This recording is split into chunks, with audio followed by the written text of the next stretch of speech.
Okay, so I wrote some notes for this, and then I realized that my notes were like 27 pages long or something. That's way too many notes. But we'll see what we can get through.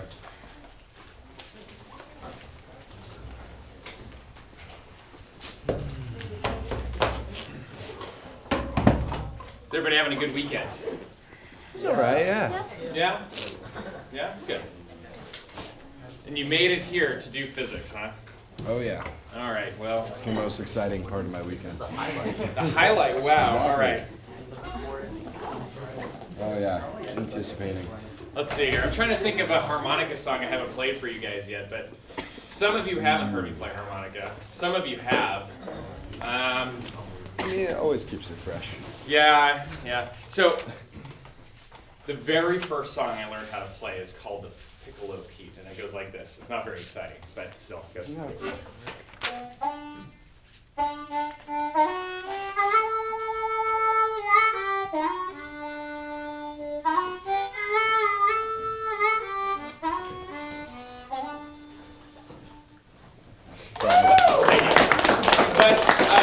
reason why it was exciting to me at the time was because when you're a little kid, you just play the harmonica like this. You're like, Same. right? That's how everybody plays the harmonica. And that was the first song that I learned how to do the one-note pucker, where you play one note at a time, you know?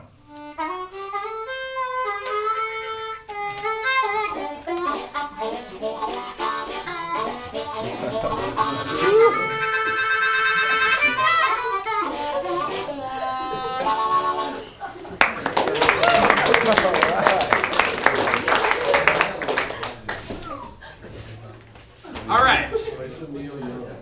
Some Neil. I like Neil. Actually, I played Neil Young at a wedding.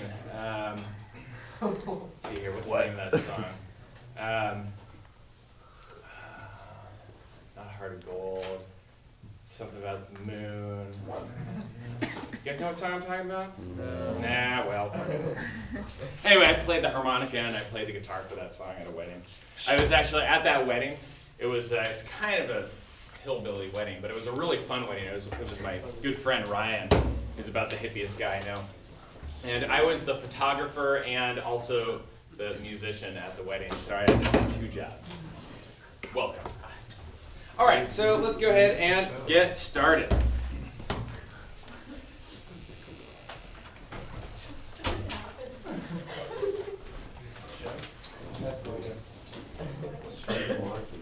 Look at this. Wow. Big ass eraser. Jesus. I know. Look at that. We should take one of those. No, it's really Is it chalky? Okay, so first of all, do you guys know when the exam is? No, Wednesday. It's Wednesday. This is exam 1 for this class, and it's going to be 8 o'clock, actually 8:10 p.m. to whenever I get kicked out. Yes? Do we have quick bomb? Yeah, I think so. Which questions on the homework that is due on Wednesday should we have, I don't know. I haven't written the quiz yet, so probably stuff that. Remember the stuff that we did in class on Friday? Were you there on Friday? Yeah. Okay, good.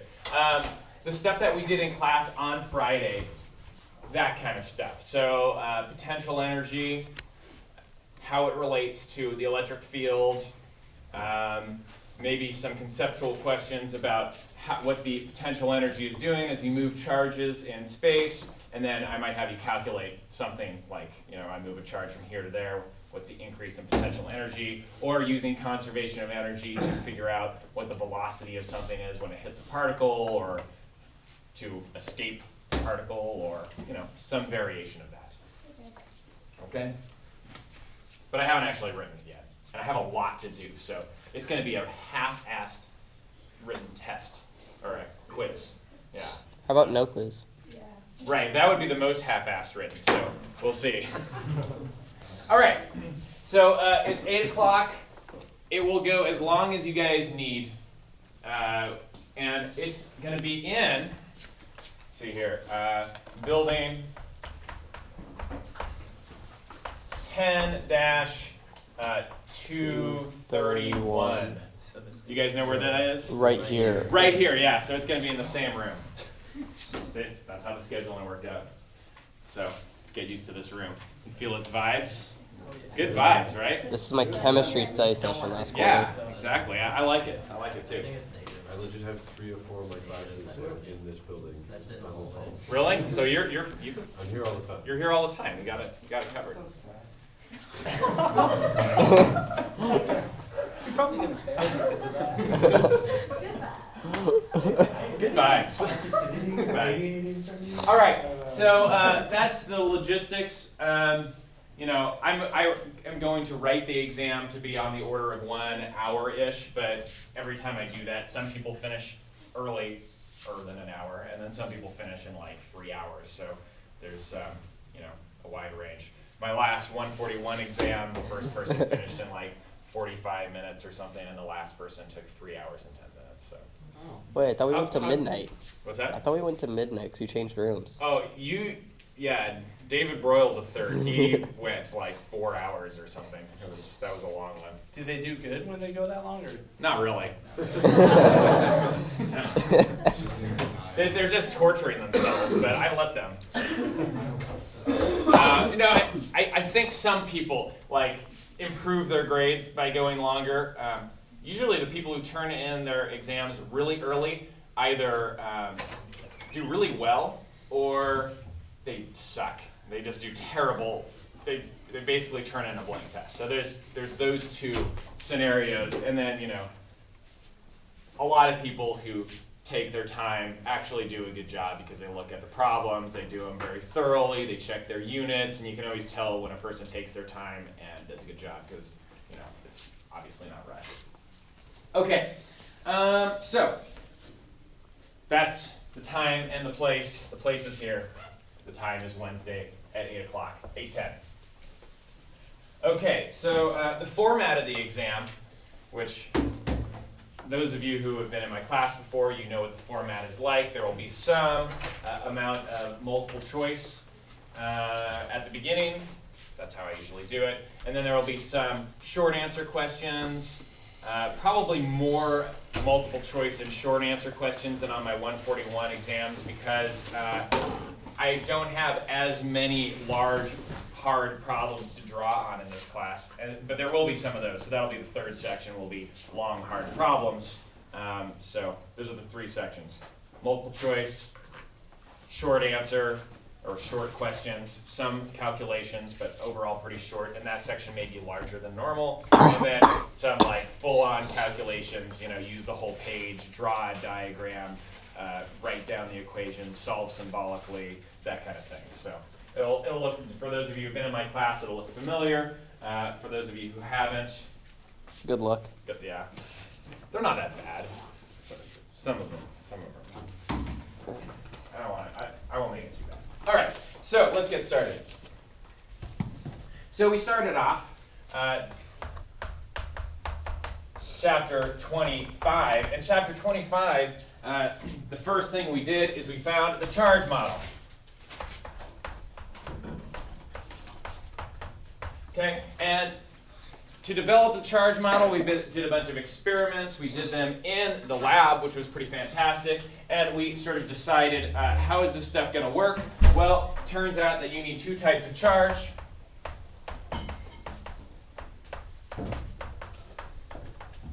And those are positive and negative. Okay, and you might want to look at your lab and go over all this stuff, because I will probably ask you some conceptual questions about the charge model and the lab and how it all works, right? Like, how do you know that there are 2 types of charge, as opposed to the gravitational model where there's really only 1 type of charge, we just call it mass. Okay? So that would be something. Oops. You, of course, need to know that like charges repel and opposites attract.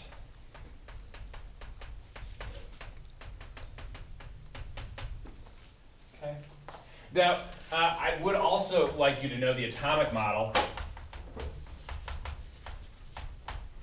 In other words, you have some positively charged nucleus, okay, and the protons are what's positively charged. You have some negatively charged electron cloud. So these are protons, and they're tightly bound. And they have a positive fundamental charge. And then this right here is the electron cloud. And it has electrons which have a minus fundamental charge. And they're electrically bound.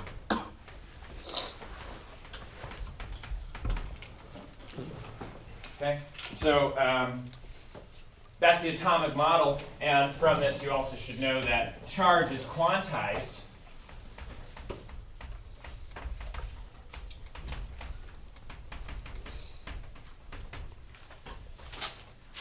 And the quantization is E, which is the charge of one electron or one proton, and that's 1.6 times 10 to the minus 19 coulombs, plus for a proton and minus for an electron.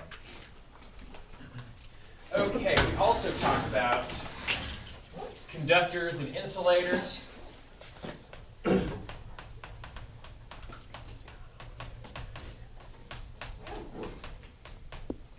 So,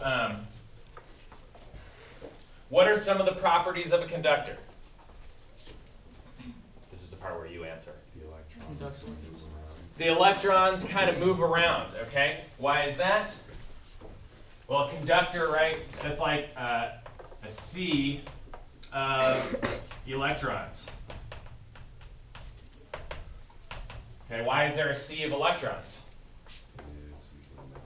It's a metal, yeah. So what about metal?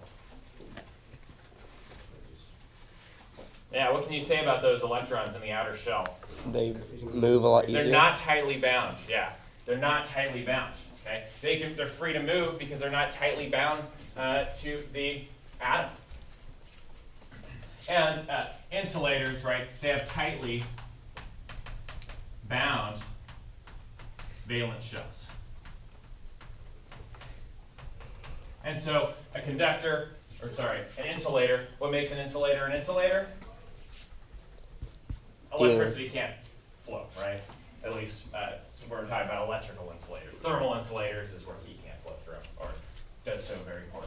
Okay, so make sure you know conductors and insulators. We talked about them in terms of their properties and how they affected these experiments that we did to determine the charge model and how it worked. So make sure you go back and look at all the things we did with conductors and insulators. We also talked about polarization. This is not like the polarization of light. This is a polarization of molecules. And so be sure how you know how to describe how to polarize a molecule. Another way of talking about this is how to induce a dipole. So you have some molecule. How do you induce a dipole? You put a charged rod or in contact with. Okay, and what happens? Say that the rod is negatively charged, all the electrons go to one side. That's right. You take some negatively charged rod or positively charged rod. Okay, literally what happens to the atom is it forces the electron cloud further away and it attracts the nucleus like this. So here's the nucleus. It's positively charged here. The negatively charged electron gets pushed further away, and that induces a dipole. Induced dipole.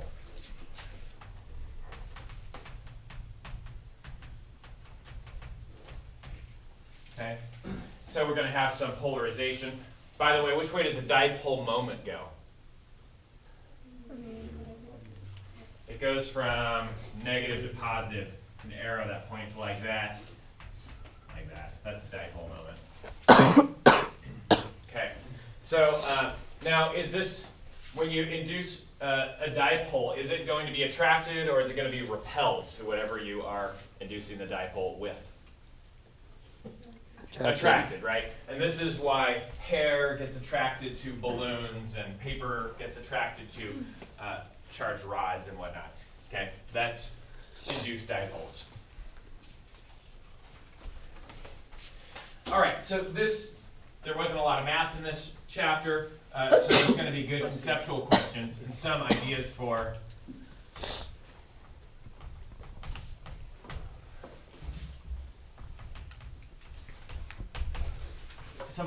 conceptual questions to go over. Remember the electroscope. Make sure you know how to explain the electroscope, the idea of an induced dipole. Also, we had charging by induction.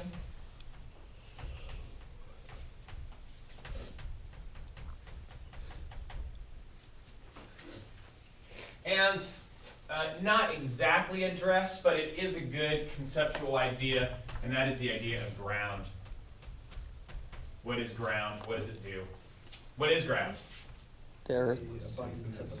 Yeah, it's like an endless sea of electrons or an endless source of electrons. It's ready to give them or take them as many as you want. Okay? So I think in this chapter we also, and we did do a little bit of math.